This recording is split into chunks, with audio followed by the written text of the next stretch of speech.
இன்னும் சில வினாடிகளில் தன்னுடைய இல்லத்திலிருந்து புறப்பட தயாராகிறார் திரு ஸ்டாலின். அந்த நேரலை காட்சிகளை பார்க்கின்றோம்.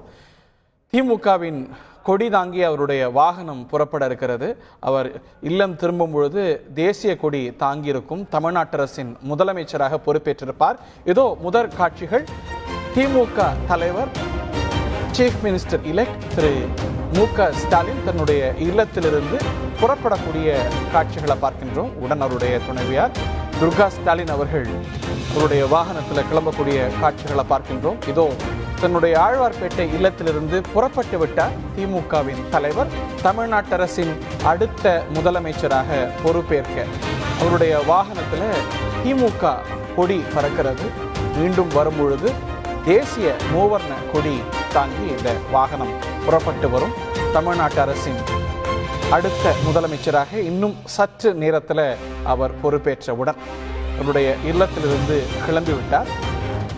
எஸ்கார்ட் வாகனங்கள் சூழ திரு ஸ்டாலின் தமிழ்நாட்டின் முதலமைச்சராக பொறுப்பேற்க புறப்பட்டு விட்டார்.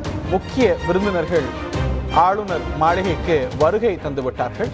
கான்வாய் வாகனங்கள் முன்பின் வர திரு ஸ்டாலின் அவர்கள் தன்னுடைய ஆழ்வார்பேட்டை இல்லத்திலிருந்து கிளம்பி செல்லக்கூடிய முதல் நேரலை காட்சிகளை தந்தி டிவியில் பார்க்கின்றீர்கள். தமிழ்நாட்டின் முதலமைச்சராக முதன்முறை பொறுப்பேற்கிறார். நீண்ட பொது வாழ்க்கைக்கு சொந்தக்காரர். அமைச்சராக, துணை முதலமைச்சராக, சென்னை மாநகரத்தின் மேயராக என நீண்ட அரசியல் நிர்வாக அனுபவத்தை பெற்ற திரு ஸ்டாலின் இன்று தமிழ்நாட்டு அரசின் அடுத்த முதலமைச்சராக பொறுப்பேற்கிறார்.